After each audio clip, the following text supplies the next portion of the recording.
That's real rich coming from the guy who loves Skinamarink.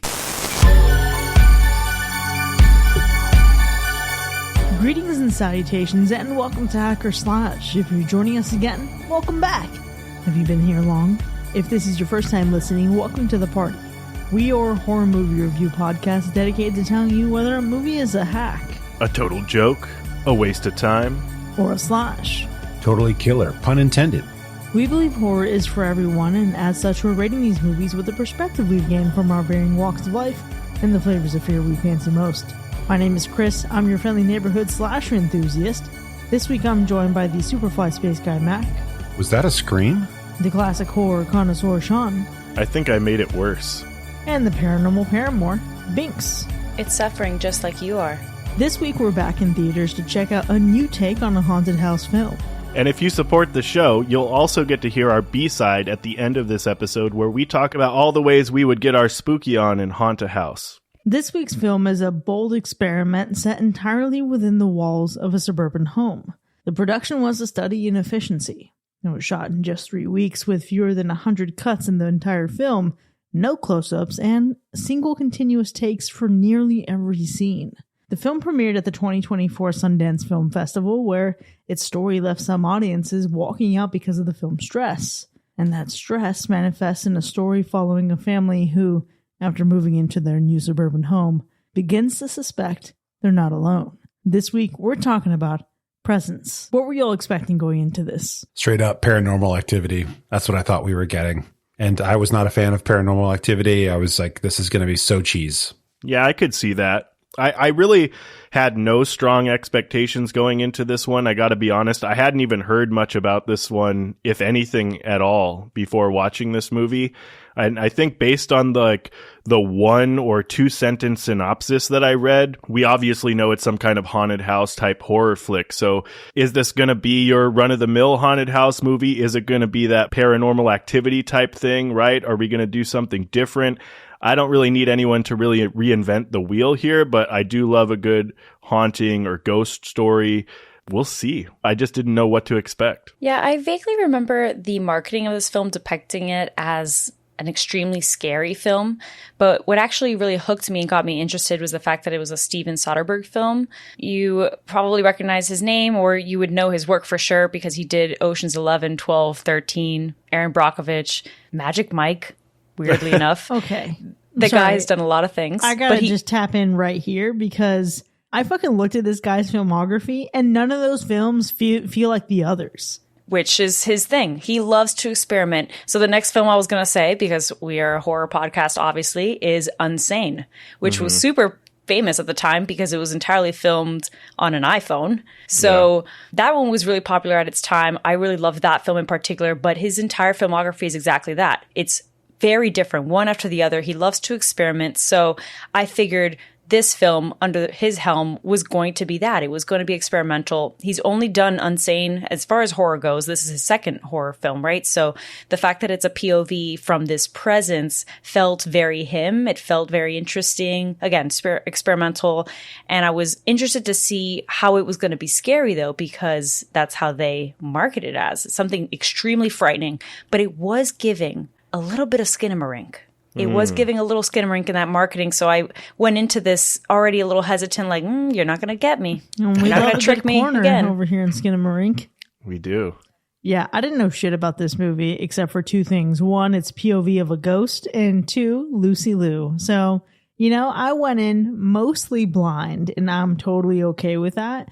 I had high hopes just because of the premise itself. What a great idea.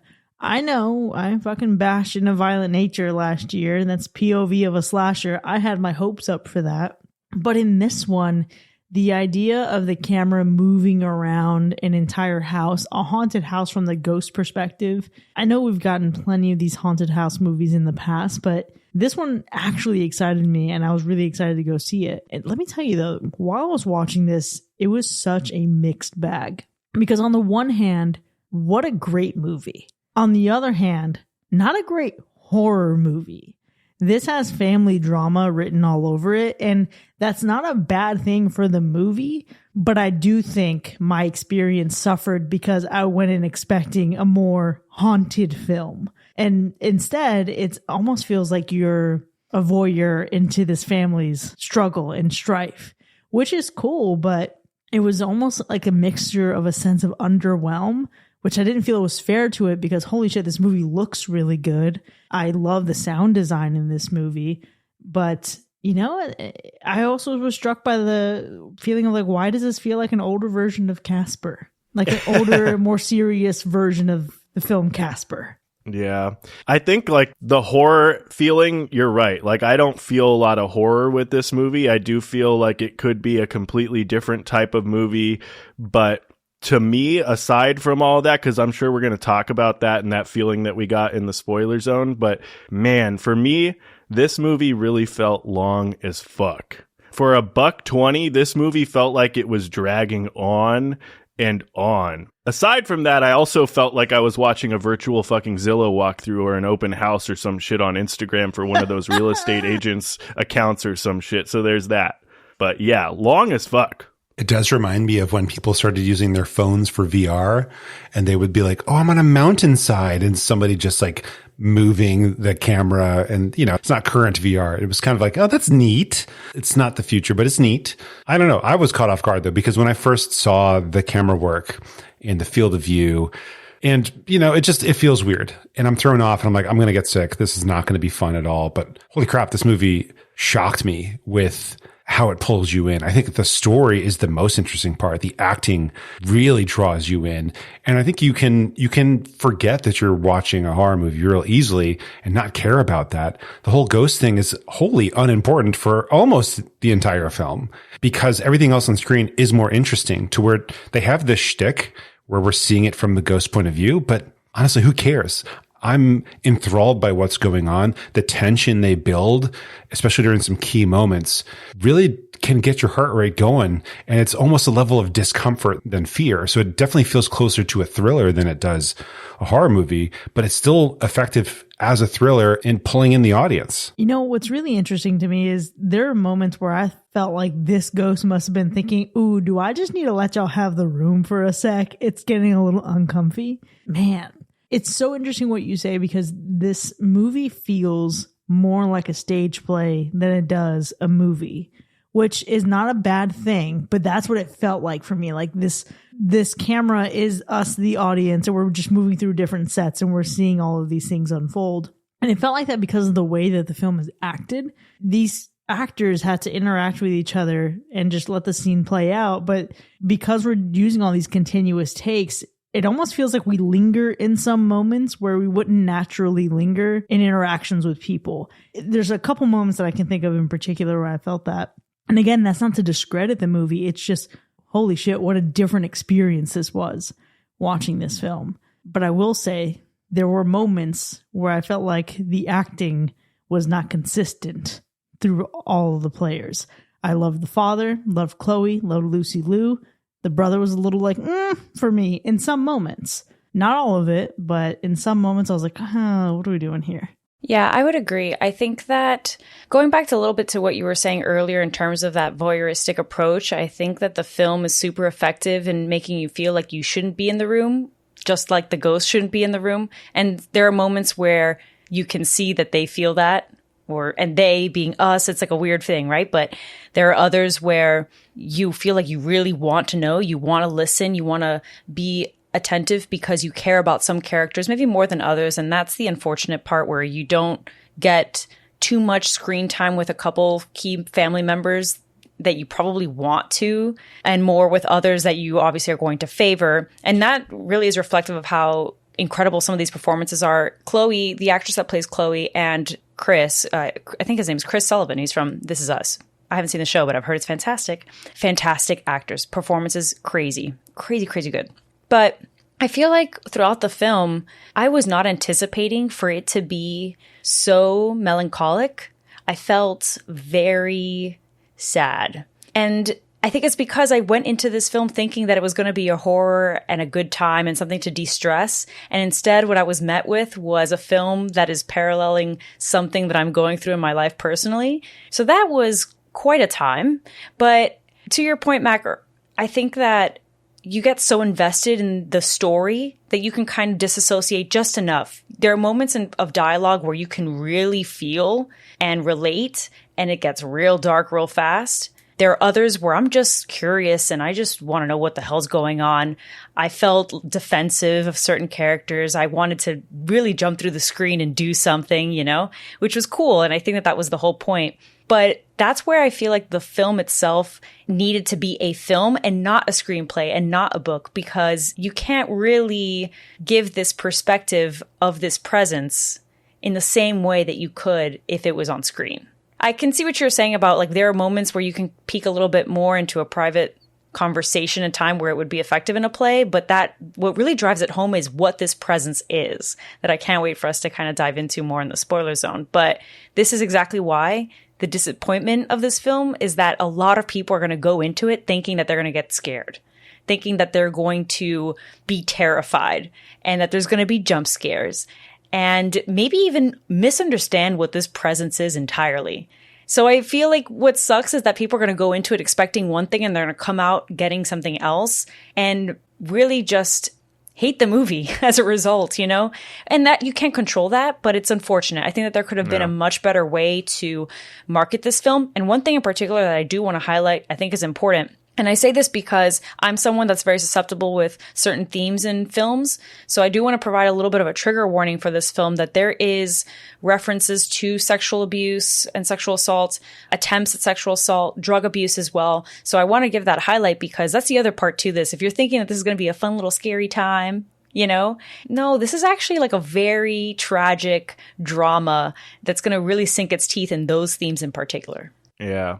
That's interesting. I think for me, because I didn't know much about this movie and I didn't watch any trailers or anything other than reading the synopsis of it being like a family that goes into this house and they feel this presence, right? I think that's where the POV kind of caught me off guard. So that was the most surprising thing for me. I do, however, think that I was most disappointed by this so-called reveal, not so much because I predicted everything that was going to happen, but because there were signs for me early on that allowed me to understand the overall gist of what was going to happen.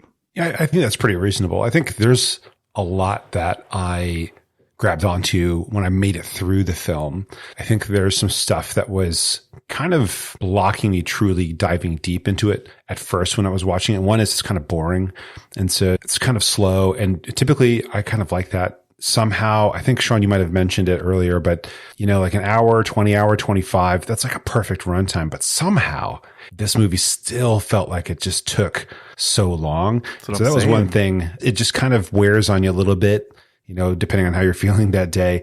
But the other one, we've kind of hinted to the overall feeling it can leave some people with, and that is, it's kind of depressing. It's kind of a downer of a film. So you're feeling a bit bummed, but at the same time, you're impressed and you enjoy the stuff that was done. So it tears you in half where you're like, I don't know truly how I feel here. And I'm not going to criticize the story or say they should have done something differently at all here.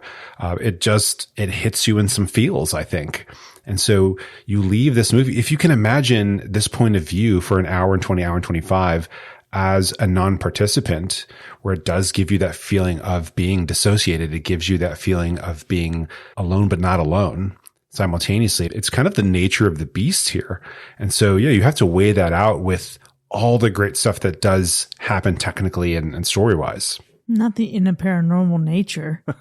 Listen, the biggest place this movie suffers is from the expectations that are set for it going in. Because I think almost to be a film from Neon, who already may have oversold the hype on Longlegs, to then distribute this film and for us to have marketing as a horror film, granted, horror / psychological thriller, I think it honestly takes away any bite. The thing about this movie is that it is emotionally terrifying. And there are definitely a lot of things, to Binks's point, that are triggering, uncomfortable, unsettling. But that is in no way I feel, indicative of what you would normally find in a horror movie.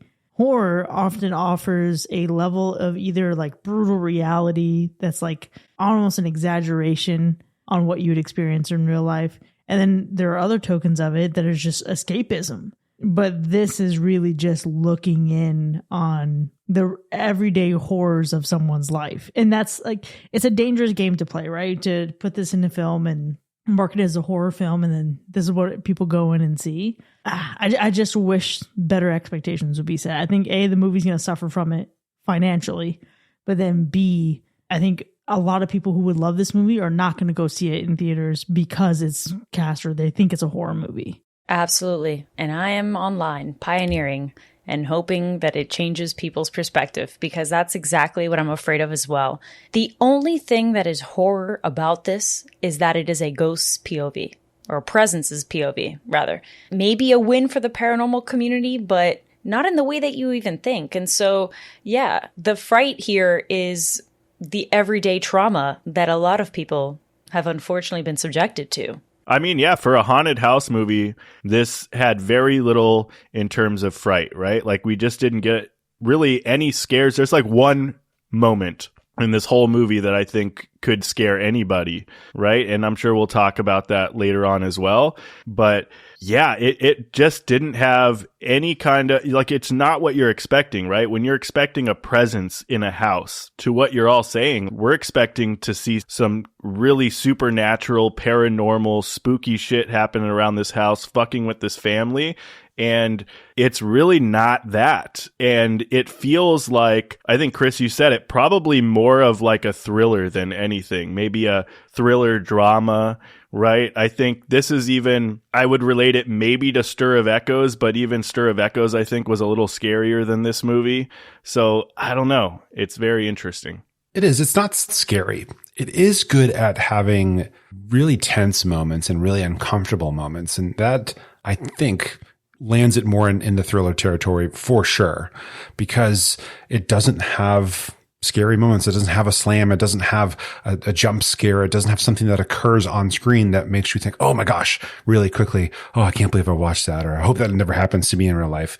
I think it just grates on you. It has these scenes that fill up your tensionometer, and you're just thinking like, end this, please, like move on to something else. I don't want to see what's going to happen. This is too much almost, right? And so I think it's really good at pushing and just grabbing your nerves and twisting them every now and then, but I don't think it's enough to push it into this is a scary movie territory. Yeah, and I think it's because when you assume the POV of a character, you're interjecting yourself into that experience. And there's a lot in this movie where maybe your own feelings are projected into what you would think the entity is doing or navigating. And that is, again, a very tricky place to be. I think in this movie, it obviously it's done very intentionally, but there's a reason why I said this feels like Casper the Friendly Ghost, right? But let me tell you what I do love. For as underwhelming as the horror presence in this movie can be, I loved seeing the twist or the subversion of typical gender roles and norms that you would see in a normal, like, fucking paranormal haunted house movie. It's always the dad moving his family in against the wife or the mom or the kids' objections because he's in too deep on something or they need a financial break. It's always that. And it's always testosterone just fueling this complete resistance to leave. But what we get here is a completely different family dynamic. And the dynamic in the family is much richer, and it makes the movie much richer because of it. Again, some of those moments aren't acted incredibly well, and it's because everybody's not really pulling their weight. However, when you look at the dynamic between these characters, specifically the father, if his role had been what we would typically see from a horror dad, this movie would have been lost to me. Oh gosh, the characters, the crises that they go through, the interactions between them, they really make this movie different from any other haunt movie, ghost movie, paranormal movie, any of it. Because on their own, just their story is more interesting, I think, than probably the rest of the movie. The other stuff is cool, don't get me wrong. But seeing what they go through and seeing how they're dealing with it could be a really successful drama all on its own. Just their dynamic. Like you mentioned, Chris, this family dynamic is very different from most others that we see on screen, but this is a real one. These feel like real people. And I had to question myself, like, did they get is this Lucy Liu's actual family or something? Is somebody here related to somebody else? Because like they, in some moments, really kind of nail this back and forth. In other moments, they don't. It falls a bit flat. But there's just such real feeling emotions between them that I'm like, I don't even care about the shtick anymore. I just want to see what happens. I just want to see how they're going to deal with the stuff that they're going through. And I can't say that about pretty much any other ghost movie out there. Yeah, it's the real world haunted house edition, family edition. Now we need a ghost confessional. Exactly. I'm telling you, these are great ideas. But yeah, I think, it's not that we haven't seen a different POV movie, right? Like we've seen it actually a lot recently, but I believe we haven't seen it in this way. We haven't seen it exactly the way this movie did it. And so I think even just what we got there, aside from like the overall story of it all, because that's not the most original thing, but the way they told it, the execution, and the way they gave us a different POV for a haunted house, I think separates itself from other films. Certainly. And I believe I had read an article that talked a little bit about how this came to be. And Soderbergh had mentioned that he just wanted a film that explored this perspective. He gave it to David Cope, who basically has written every major blockbuster we've ever seen in our entire lives.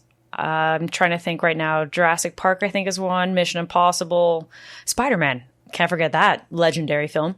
So, okay, every movie that you've probably ever seen, he's probably the one that wrote it. But anyways, that just goes to show you that the guy knows what he's talking about, obviously. He's written a lot of major works, but this is something that felt so non-original because I'm sure that we know lots of families that have that kind of similar dynamic. God, I would hope not in the particularness of it, but you know what I mean? Like it felt so personal, and I'm sure more specifically to the Northeast and the Midwest where they suffer from a couple of things that are explored here thematically. But I really enjoyed that it blends something that feels so normal in a way that is paranormal. The other reference that I felt I was getting a bit is there's this game called Beyond Two Souls that I love very much. And it's exploring both the perspective of this young girl who has these superpowers, but also has this ghost or this presence constantly. And so in the game, you are both the perspective of the ghost, but then you're also the young girl. And so when the film started and I was in that perspective for a little bit of this presence, I was like, damn, this is giving that video game. I should go play it again. That was a good time. I think the camera work we get lends to that feeling of video game. Like there was, I think, a short or a movie or something that came out a couple of years ago that was action based, where you're from the person's, like you can see like their body beneath them when they look down.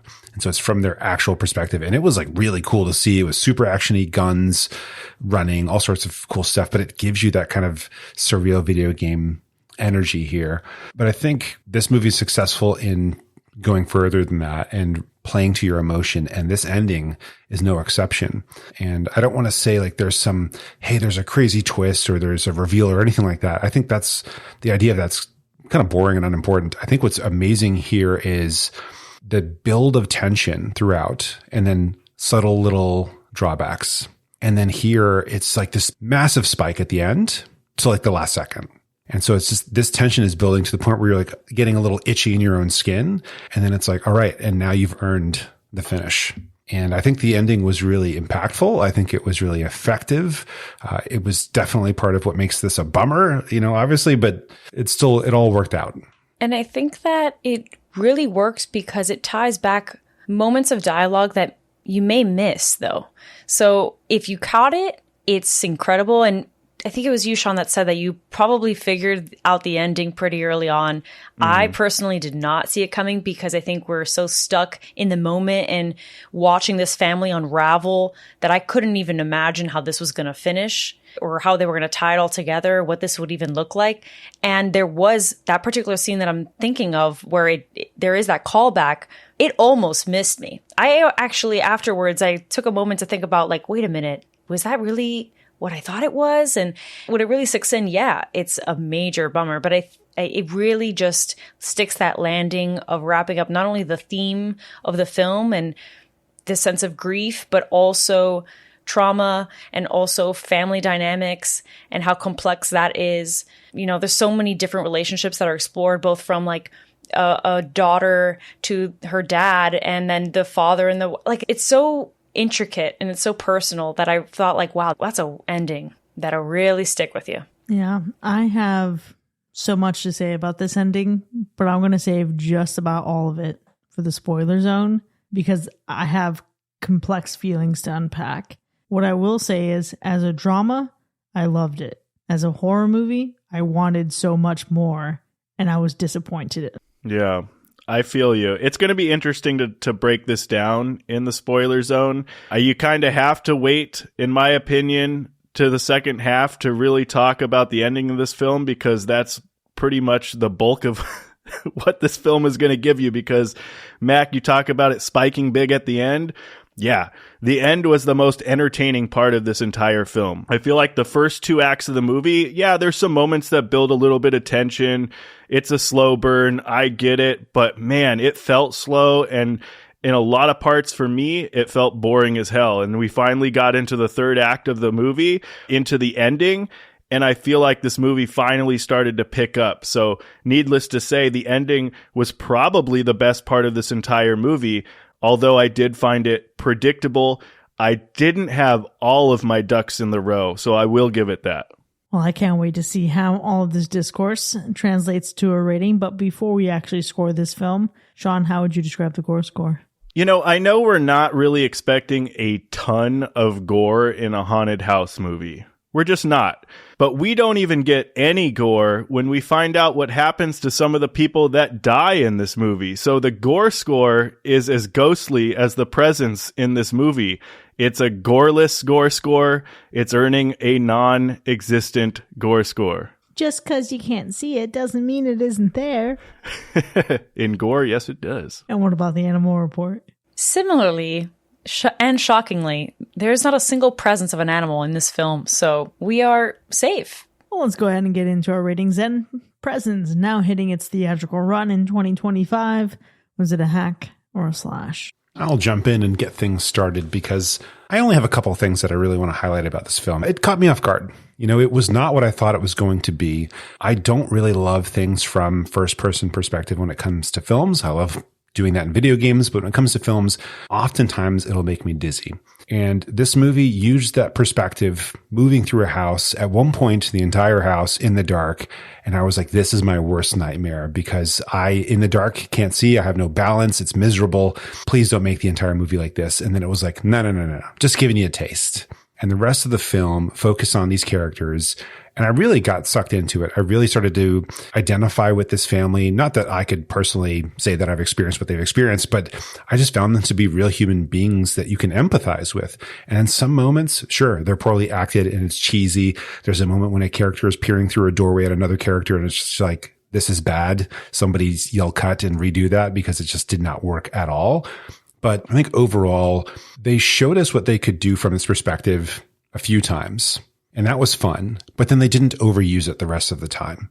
They really used it as a setting, as a medium, as a way of just giving us a different type of context when it comes to this type of story. And that I will heavily appreciate. I didn't think I was going to like it. I don't like this kind of movie. I don't like paranormal stuff. It's boring, especially ghost things or presences or whatever you want to call them. They're usually just incredibly snoozeworthy. And while this was very slow, it was totally killer. It wasn't really a horror movie. But I don't care. I enjoyed myself, and it was totally a slash for me. So in the past, I would have given the film some heat for not entirely feeling or being a horror film. And for this film, I would for sure say that there is definitely a case to be had. That is not being argued, for sure. However, honestly, objectively, I really enjoyed this film, and it touched upon some feelings regarding grief that are rarely said out loud. And I appreciated that, especially, again, maybe I'm projecting a little bit of what I'm going through in my personal life right now, but this is something that I think a lot of people can relate to. You know, it's sinister in nature, especially for maybe a younger demographic, but it's because everyone can relate to this film in one way or another, because everyone maybe is a best friend, right? Or they've got a sibling. Maybe some people are parents. or they've lost someone. Everyone can relate to those things. It's universal. And what I really appreciate about this film is that it begs to question what happens when your trauma is what haunts you, And although it isn't horror, it is a question that we don't often consider or want to face. And I think that there was definitely potential for this to really lean more into the horror genre, for sure. And some of the writing is a little bit cheesy because, again, Kep, although a great writer, Mission Impossible can be a little cheesy, okay? I'm gonna say it. Some of his work could be a little cheesy, so it's fine. But for me, I thought that the runtime went really pretty fast and was effective and efficient with time. I thought the performances were pretty solid. And the stressful POV is effective because you really want to interject.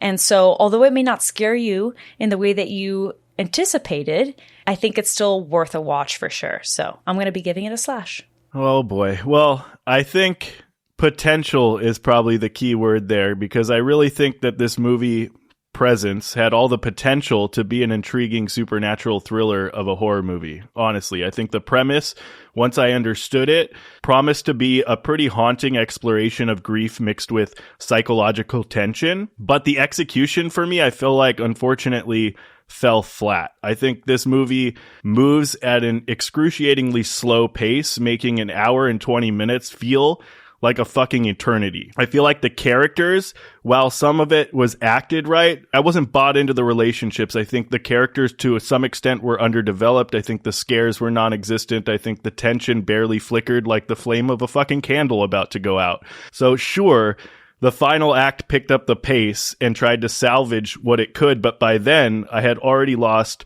so much interest in this movie, and the supposed revelations lacked the weight they needed to really make an impact. And to be honest, the only presence I truly felt during this movie was the oppressive presence of time itself. I honestly think I spent more time admiring the house than the actual movie itself. So this movie is less presence and more absence of thrills, scares, and any reason to keep watching. It's a fucking hack. That's real rich coming from the guy who loves Skinamarink. Skinamarink built more tension. Skinamarink was more fucking hair-raising. Skinamarink was more... It was so much scarier than this movie could ever fucking be. This movie was like watching a fucking Zillow walkthrough for 3/4 of the movie and then giving you a big reveal at the end, trying to say, whoop-de-doo. I think you are projecting the fact that you recently bought your home and had to deal with a real estate agent, okay?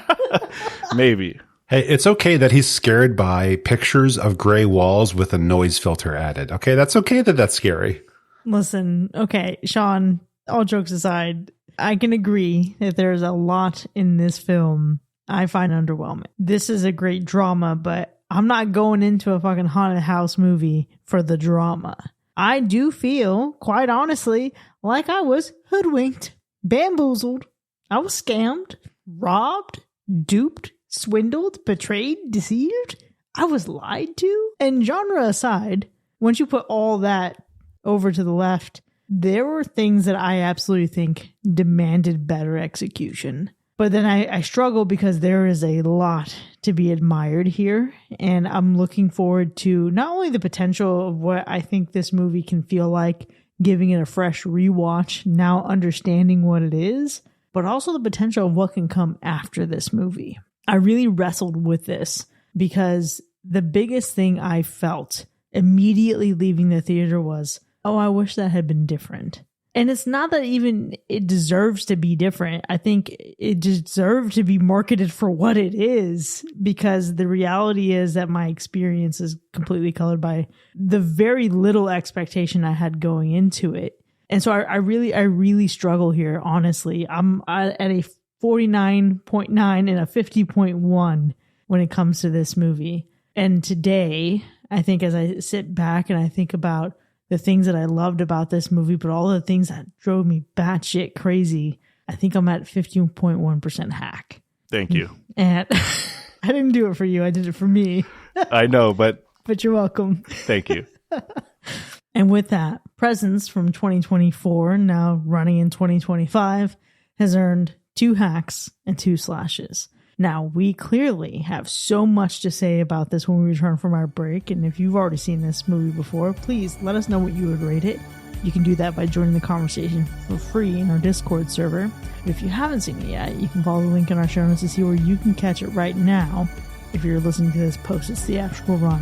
When we return from our break, we have to dive deep into the spoiler zone territory, unpack the complexity of the ending, and also dive into some of those character dynamics. We'll see you in a bit.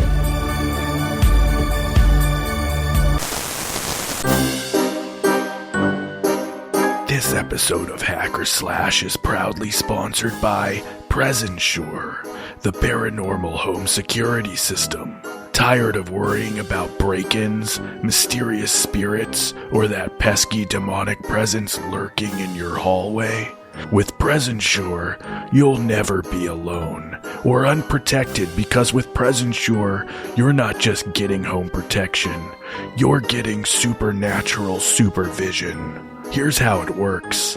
Our patented ectoplasmic AI binds friendly entities to your home, ensuring constant supervision. Forget motion sensors. Our spectral scanners detect disturbances in the realm of the living and the beyond. When a threat is detected, be it human or otherworldly, our manifestation mode activates, summoning a spectral deterrent to ward off intruders. Imagine burglars facing a floating poltergeist while you relax, knowing your valuables and soul are safe. And for those presence-like scenarios, our cleansing concierge offers complimentary visits from licensed mediums to ensure your spectral team remains cooperative. And for premium users, our poltergeist package allows you to unleash full-scale chaos, floating objects, slamming doors, and the occasional spine-chilling laughter. Your neighbors will thank you, or move. Protect your home and dive into the thrill of supernatural security with Presensure. Use promo code HackerSlash at checkout for 20% off your first haunting. Presensure. Don't just feel the presence, own it.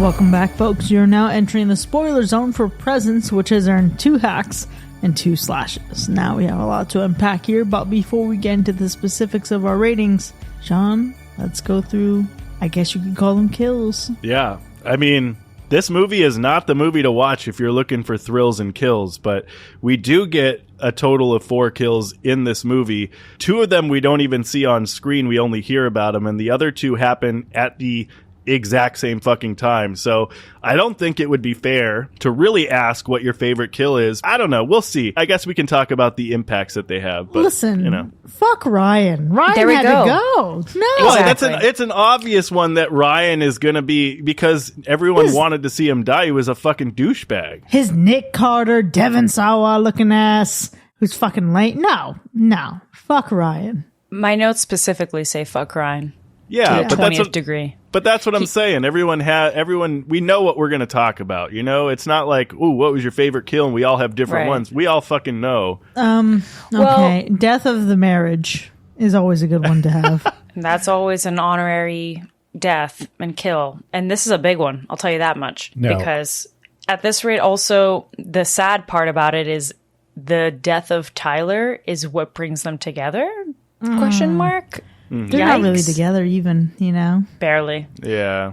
When he phoned a friend, aka that lawyer, and was like, let me just see, am I held liable if hypothetically the partner was doing some illegal shenanigans? You know, he was smart. That's That worth was something. smart, for sure. I don't know. I just think the near death, our near third kill, technically first on-screen kill, that alone, that moment, that almost kill, that really counted more to me than the actual jumping out of the window kills that we get. And I think, you know, every time that little piece of plastic was lifted up, I was just like, oh, it's not coming off the next time. It's going to stay there. Right. We're going to watch this, because we almost had to watch the horrible stuff leading up to this. They're going to do it. They're going to take this chick out, and then she's going to have ghost powers, and then she's going to kill Ryan, even though he's like a poor man's Evan Peters. That's how they're using him here. What? I agree with you. But it's that moment that you're talking about where I feel like it makes the thought of Nadia and the other friend, their kills, so much more impactful, even though we don't get to see them, because you're seeing what Ryan is doing to her, right? And then thinking of what happened to Nadia and the other girl. I don't know if they ever mentioned her name, but they didn't make it. So that shit actually happened. You know what I mean? Okay. Yes. And Mac, having to see that asphyxiation, awful. However, I do want to point out that this is one of my many qualms with the entity in this movie. This bitch is rearranging some shit. She's tidying up. She's fucking destroying Tyler's room. And you mean to tell me that even though she could go poo, poo, poo, and knock this glass off so she didn't get drugged the first time, there wasn't a single other thing that could happen in this moment? We really just had to sit there and watch the whole thing? Like poke a hole in the plastic? I want to point something that you said, though. You keep saying she. The presence is Tyler. The presence is Tyler. Yeah, the brother. That's why he can't. That's why he can't intervene, because the whole thing. And this is the part. Okay, so you are the perfect example of what I was talking about earlier. Listen, Tyler's still a girl's girl. No. The part that I was talking about earlier that made fly over people's head is what is she called? The psychic or whatever, the paranormal psychic was talking about in terms of this entity living both past, present, future, and it's confused as to why it's there. And that's why we see Tyler in the reflection of the mirror, because it's Tyler's ghost, unaware of where he is in time. So he can't intervene at that point, because at that point he realizes where he is, and he can't intervene because he needs to die. And that's why the psychic comes later on and says that the ghost knows what it needs to do. It's something with a window. This adds more value in hindsight. However, I still think, goddamn, Tyler, fucking just blow this little bit of plastic off. You could have fucking lived. But it can't, because it would intervene in his own death. Okay, now we're interrupting with the space-time continuum shit. Nah, that fucking... But that's literally... It goes up and goes right back down. No, but that's literally a thing in terms of, I mean, the paranormal, right? We don't necessarily know what point in time the paranormal lives, where they're at. I mean, it's a super fascinating concept that I thought was what made the ending super great, and especially Tyler, because you spend the whole time also really feeling like Tyler is also a piece of shit brother. You resonate so much with the dad and the way that he says, there's a good person in there. So when it's revealed that the good person and the better version of Tyler that's reflected is this presence that you've been the whole time, it's like mind blown. Like, holy shit. That's even sadder, because at that point it's too late, right? This better version of him is a ghost, is no longer present. It's too late. It's too late. The moment I guessed part of the ending was early on, when the ghost or presence was starting to intervene with certain things. So that's when I knew the presence was obviously trying to help instead of harm, right? So I knew it had to have been something trying to protect her from some kind of significant event. The brother, when I said I didn't get all my ducks in a row, it wasn't the brother that I guessed until we got the mirror shot or whatever. Then I pieced that together. But overall, I knew it was going to be the ghost trying to do something, especially when they talked about traveling. Don't know if it's past or present. I mean, it's kind of like Stir of Echoes. It's kind of like Donnie Darko. It's kind of like, you know what I mean? It's kind of like all that shit mixed together. But I'm with Chris on this one. 12 Monkeys, go back in time. If you realize what's going on, be like, yo, we can both win in this universe. Because honestly, if you have that power, set yourself up for success or something. That wasn't really a big plot hole. It was just a questioning of like, why would you not if you could? But I guess you're saying, Minx, that you can't. The thing to me that was the plot hole were the other two kills. And that was bothersome. I know we can talk about it more later separately from kills, but how are you going to have them move to this other school and somehow this killer is the one who killed the two of them? It just seems so random. It's just a little zip code situation. It's like there's Carroll City High and Miramar High right by where I live. Pretty close by. Well, they do emphasize that it needs to be still in the specific zoning of which they were previously living in. It has to be the same school district. That I did not catch, so that makes a lot more sense. At the very beginning, the mom is so specific about the fact that they stay in the same school district that they were living in previously because he competes and he's supposed to be the star athlete and such. So they don't actually move very far from where they lived because at the same time, it's revealed that Ryan knew the girls. He admits it. He's like, yeah, I've heard of them. I think I was friends with them, or I saw them. Something to the effect that makes you realize, oh, not only did she emphasize that they needed to be in the same school district, but also that the circle of high schools and like the people that you know is very small and very reflective of New Jersey in general. I mean, there are a billion cajillion schools at every corner, it feels like, especially in like the North Jersey area. So I felt like, okay, that clicks, that tracks, I can get it, I can understand as to how this connects. But my biggest emphasis is there are plenty of films and theories about time. And I mean, I'm preaching to the choir. I know, Mac, you know that like the back of your hand. But we know that there is a section or a subsection of that reflects and emphasizes that you cannot change certain things. If you go back in time, you cannot, or it will cause a ripple effect. And who's to say that if he were to have interjected when he did, that he would have died downstairs? Maybe something else would have happened that was worse. You just don't actually know. He knew that he was going to save his sister regardless. He knew exactly how he was going to do it, and he knew that it required him to have her back, which is what the dad had mentioned earlier in the film. In some timeline, though, she dies.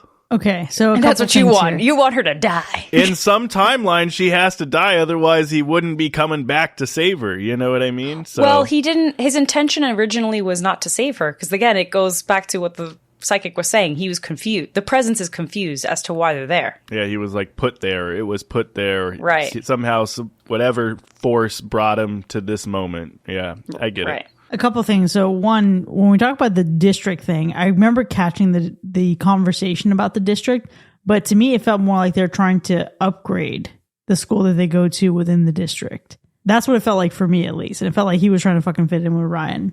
I did feel that too. I didn't differentiate staying in the same school. I didn't think that they moved far from where they were, but I did get the feeling like they were trying to get him in an area where he could go to this school.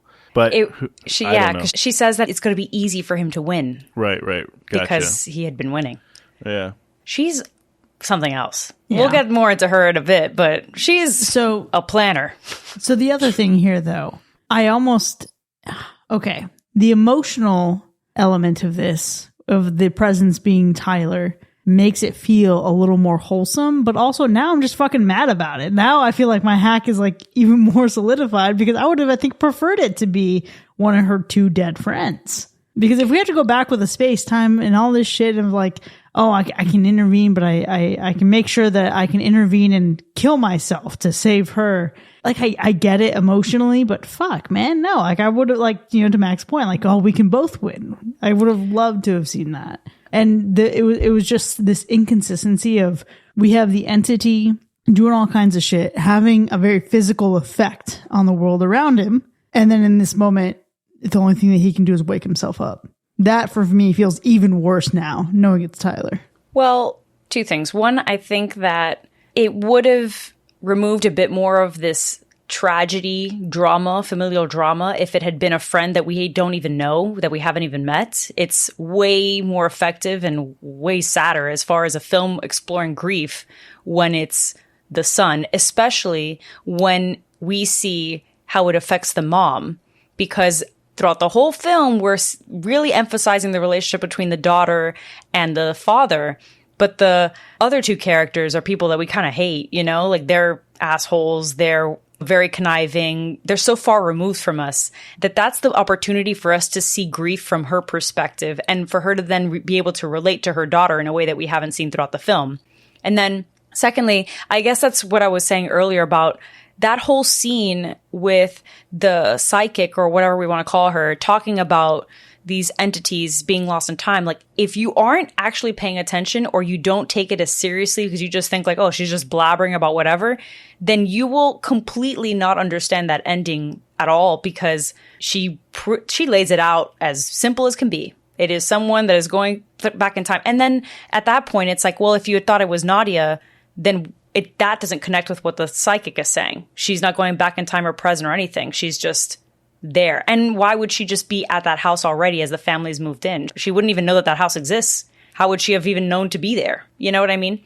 This is a presence that is realizing and familiar with the house, navigating the whole house, which now talking about like more of the production aspect of things, that house is phenomenal. I wonder how it is marked at in terms of value. It's a beautiful house. Because beautiful home. I think that it is incredible at bobbing and weaving through so many hallways and doors and rooms that when you are this presence at the very beginning, and now I guess from my perspective, obviously understanding that it's Tyler running around the house that you know is your house, and you're like, wait a minute, what's happening? Why am I here? Why is it empty? I don't even understand. Then witnessing your family come in, seeing yourself, it's just all of these confusing elements that I think is so effective when you're storming around. However, to your point, Sean, did it feel like, or what did you call it? Zillow, right? Yeah. Like a Zillow virtual walkthrough? For sure. My dad works in real estate. I have seen one too many of those, and it's for sure a thing. But when we consider that whole scene and the whole film filmed by Steven Soderbergh, so he is his own cinematographer. In a lot of his films, he's penned as somebody else, but he is the camera operator, and he's using a basic, well, I don't want to say basic because it actually costs a lot of money, but a Sony A7 III, which is a pretty common, accessible DSLR strapped on. And that's what I was talking about earlier in terms of him being experimental. We've got an iPhone in one of his other films. Now he's using a regular DSLR, roaming around the house, strapped up, natural lighting, doesn't even really go off the wall. It just feels like his movies, and this one in particular, felt so accessible. It felt like it was a film that people can make if they don't have a lot of money, to some extent. Sure. You know? And I think that that's always nice because I feel like it reaches out to people that are like always wanting to get into film, that maybe are a little hesitant to. So this is my ode to say to all of us that maybe we should get our shit together and make a film, huh? Maybe. I agree with you, though. I think the camera, POV, that whole thing, as much as we're kind of poking fun at it and calling it a virtual walkthrough of a house, which it does feel like that in a lot of moments, I do actually like the idea of getting the camera POV of the entity. I always think it's cool to kind of flip your perspective around a little bit. And we've been getting a lot of this type of shit lately, and I'm generally here for it, but I think it has to be executed in the right way. And I think this movie executed it in some good ways, but I think in other ways it didn't execute right. This entity is trying to figure itself out. Why am I here? I'm going to save, once I figure it out, I'm going to save this thing from happening or make this impact, right? And so I think that unfortunately made the first 2 acts of this film feel a little bit sluggish and a little bit boring because while this entity is trying to figure it out, we're trying to figure it out. But I love the idea of getting the POV. So it's really a mixed bag for me. But I think it's one of the stronger elements that this film has. It just wasn't always handled right. It was impressive, though, to see the shots that involved a mirror in the room, because anytime there's a mirror in a shot, I'm always curious, how do they not get captured in that mirror? And we get so close. We had some angles there where I was like, oh, maybe I missed it. Maybe we got to see the glint of the lens or something in there. And I'm like, no, I think it was clean. I'm curious, did they have to edit that out in post? Or were they just that clean when filming this thing that he was literally just able to get the right angle to where it doesn't show up? Because it was very impressive if that's the case. And you mentioned the POV in here. I could have done without it, but I think even though I'm not a huge fan of that, it worked really, really well. The scenes where we feel like we are this presence, we are this ghost, the feeling that we get on top of that simply because of how the camera's moving was awesome. And so in those scenes, I was like, actually, you made the right choice here. The rest of the movie, not super into it. It made things seem a little less clear visually, not necessarily blurry, but I can't make out a lot of details. And the details here, like you mentioned, Binks, are beautiful in this house from a set design standpoint. This thing was dressed to the T's. It was amazing. I really wanted to live in this house after seeing it. A lot of old houses, they'll come up in these horror movies and you're like, no one would ever walk in there and think they want to live there. They open these doors and I was like, all right, change the color and I'm down. Listen, the camera work on in here is obviously absolutely stellar. There is one thing production-wise that disappoints me about this movie, and that is the music, because the music was very much what felt like, okay, yeah, this is obviously branded as an AMZ artisan film, and it felt a little pompous in some moments. It was something about that piano where I was just like, all right, this is a little too dramatic. And I think that, again, sucks that feeling of what I wanted to get from a horror movie out. But we hear that music in one of my two favorite scenes, which is the opening of the film. And what I love about this is specifically the production element that shines the best for me, and that is the sound design of this film apart from the music. Because holy shit, I just loved being able to follow these characters throughout this house, hear the echoes naturally bouncing off of the walls, and the mixing of these conversations that are happening. What you can hear and what you can just barely make out is so intentional here. And I loved every ounce of that.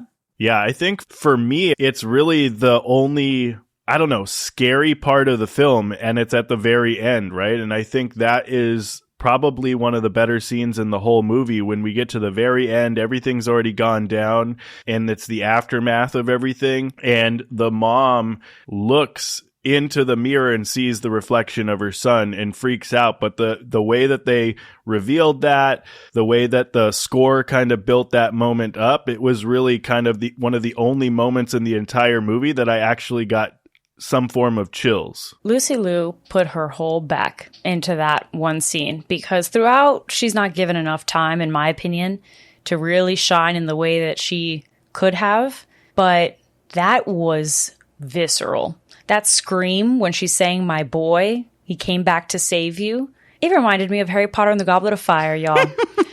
Truly. That was a lot. It was so tragic because, again, earlier we see how almost obsessive she is about her son. That mother-son connection is strong. She's drunk and she's pouring out her feelings and like pouring into him, that he has to remind her that she's got another kid.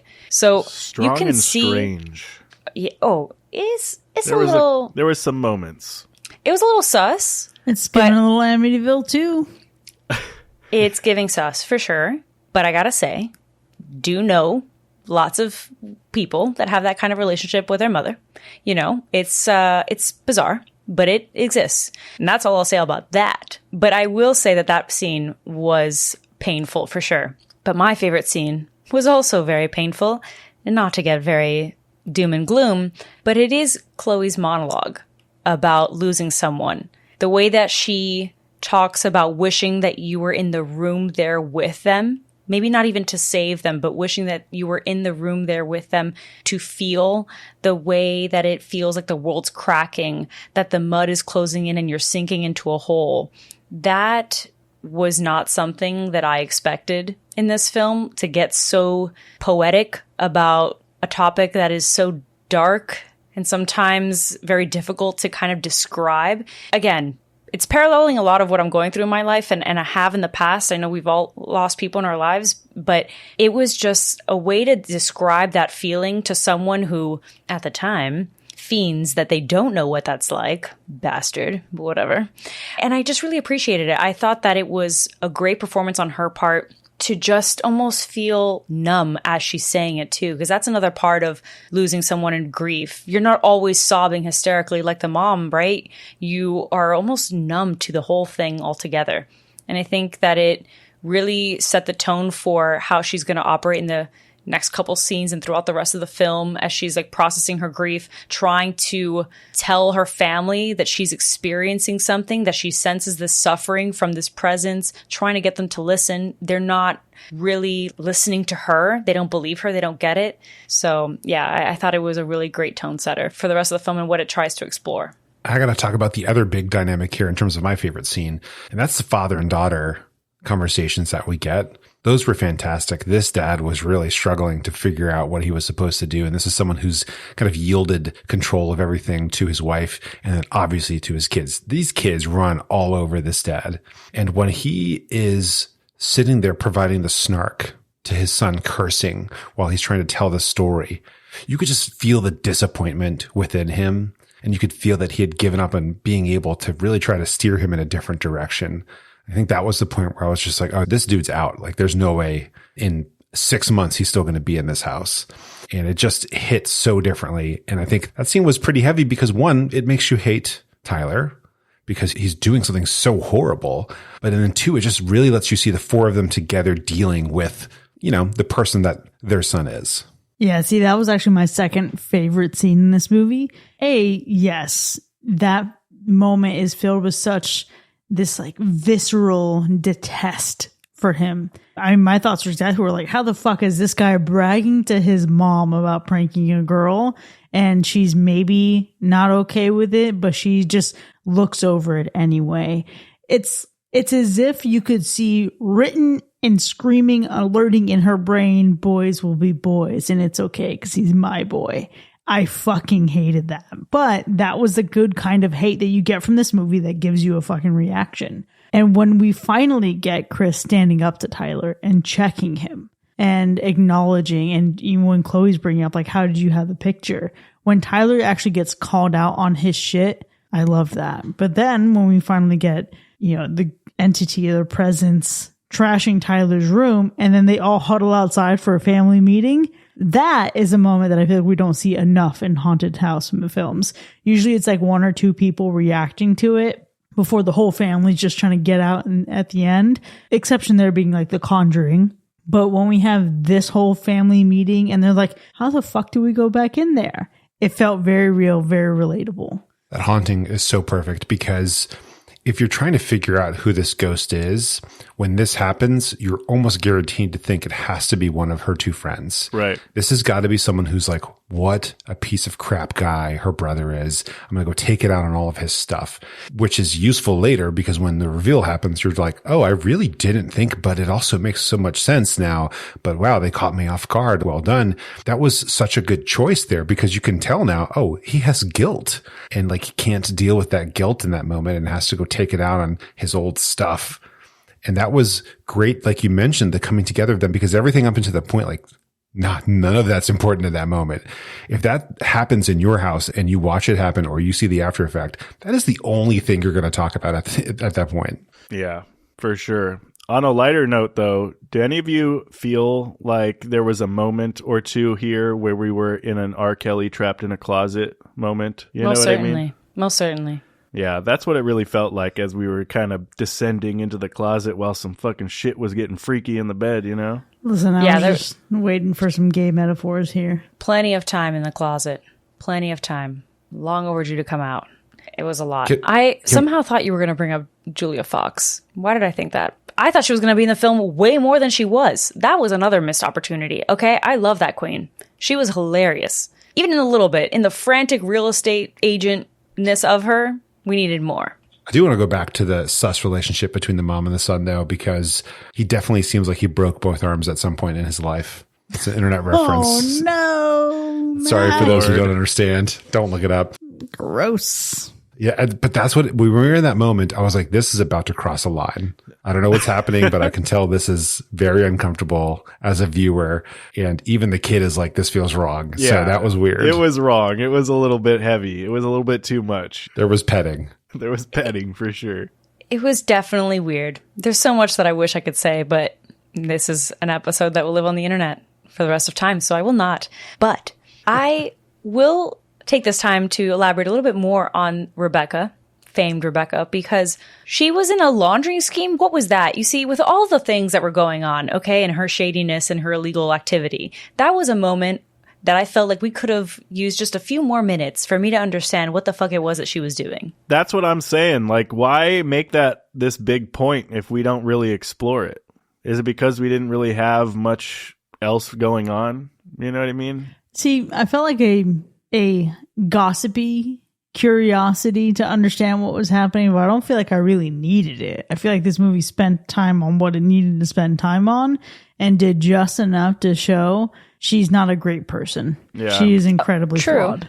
I guess it's part of the character development, but they brought it up enough times, including the husband calling afterwards. Obviously, we brought that up where he's like asking for legal advice and kind of shit like that. Like, they spent a lot of time around it.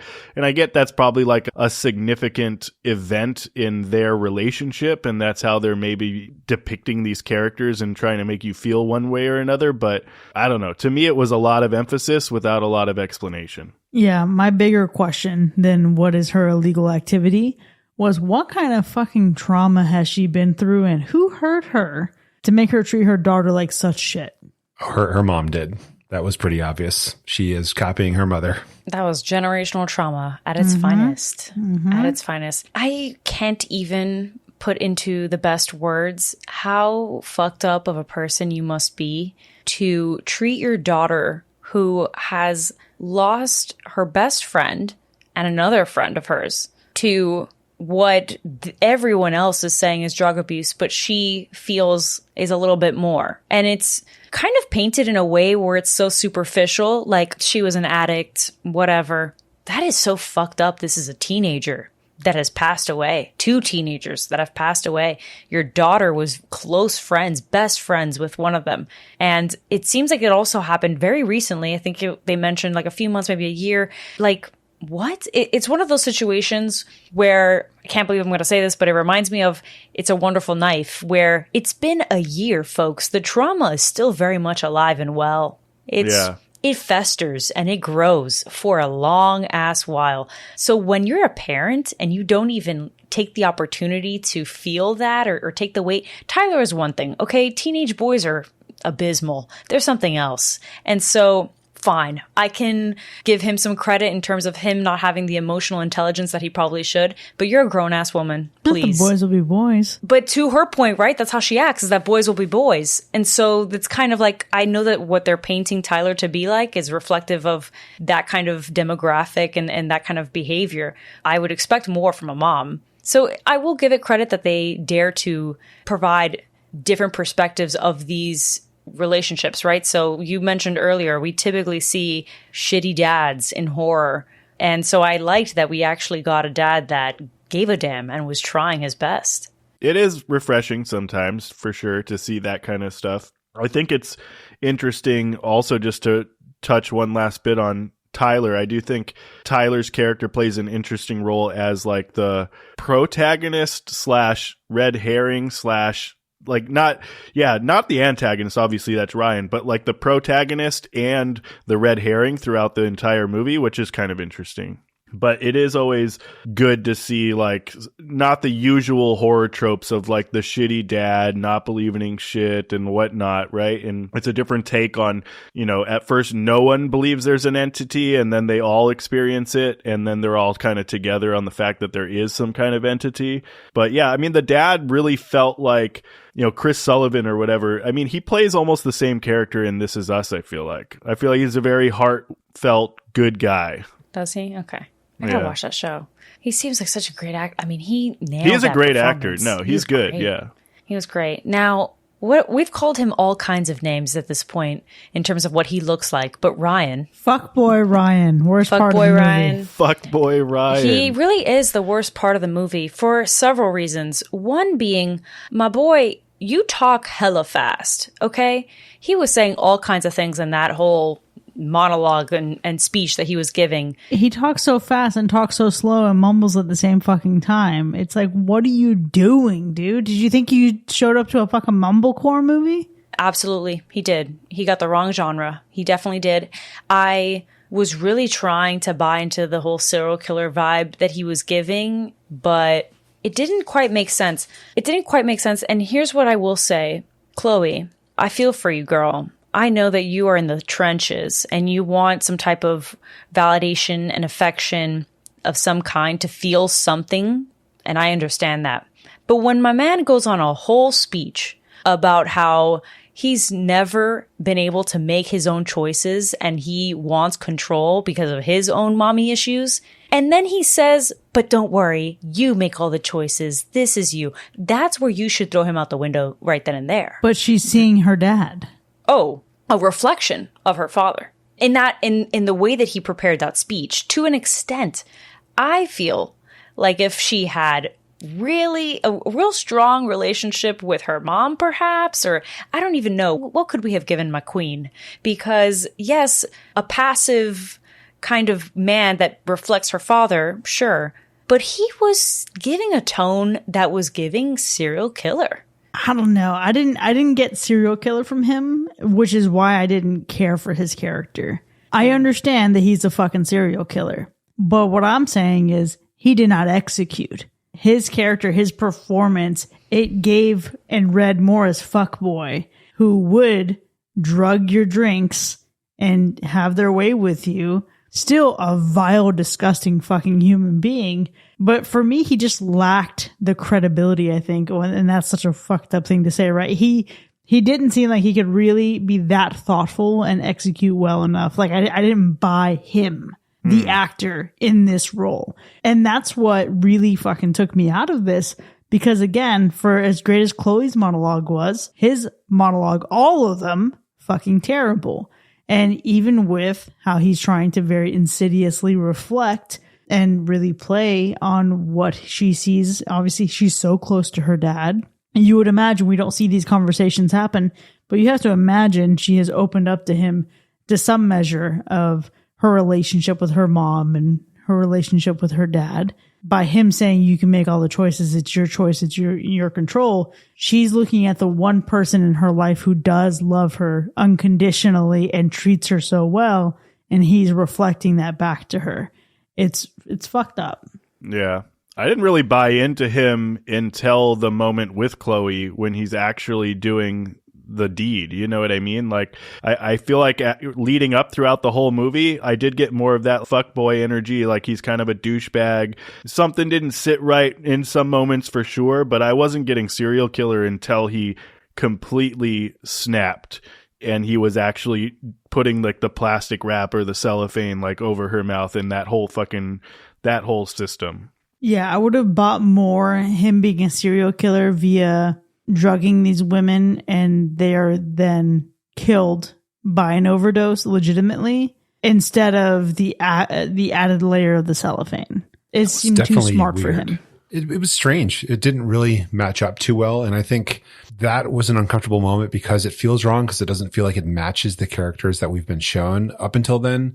But there was a really big uncomfortable moment, or at least a series of them. And that was when he and Chloe were getting intimate and getting real close. And I feel like we lingered in those moments way too up close for way too long. Didn't need to be in the mix like that, I'll say. And so it was, discomfort through tension. That's okay. Discomfort through getting teenagers on a bed together and then we're like right up in their faces. Nah, maybe pause on that. We don't need all that. That being said, I think this is a film that lends itself to a rewatch, especially a rewatch at home. It's good in a theater. I watched it in a regular theater. I didn't see it in Dolby or anything cool like that. But I think when you can spend more time on it and hit pause and focus on details, I think you can probably squeeze a lot out of it. Yeah, absolutely. I, of course, being the AMC Stubbs fanatic that I am, saw it in Dolby, which was incredible. That sound design was hidden, but I'm really looking forward to rewatching this film because I do think it has some high rewatch value, especially with its ending. And I mean, it's 80 odd minutes or so. Like, to Sean's point, sure, could feel like an eternity, but to me, it felt like a quick, crazy ass roller coaster. So I'd definitely throw it on and watch it again. I mean, yeah, here's the thing. I like the story that it's trying to give. It's not that it's a bad story, but I just don't think that I'm probably going to watch this one again. Like, I really don't have a desire to see this one again. I get the what they gave, and I'm grateful for some moments in the film, but overall, to me, I don't feel like there's a ton of rewatch value here. I don't think there's a lot that you can really uncover that you didn't get the first time. I'm honestly good. It's a one and done for me. Yeah, I mentioned earlier that I'd be interested in watching this movie knowing what it is versus walking into it expecting it to be a horror movie. But I think the longer this is sank in, and as we've discussed these characters, the more I realize, like, yeah, I'm open to it, but when would I? And I can't imagine that I would, unless I'm sitting down to watch it with someone who has genuinely has this burning desire to. I think otherwise I'll pass. But with that, there you have it, folks. Presence has earned 2 hacks and 2 slashes. Now, while we've certainly had a robust discussion here, the conversation about this movie doesn't end here by any means. That's right. Who knew ghosts could travel through time? If you want to find out how you can supernaturally travel through time and go further than this episode, consider supporting the show. You can visit patreon.com/hackerslash, where you can enjoy even more of the show, including bonus content with early access, extended episodes with our B-sides, movie nominations, and live shows. If you felt a strong presence while listening that's made you feel nothing but enjoyment, leave us a 5-star review wherever you get your podcasts. This helps us continue to deliver great content for all you horror fiends out there. We'll see you next time, folks. And remember, it's life. The stupid ones tend to last forever.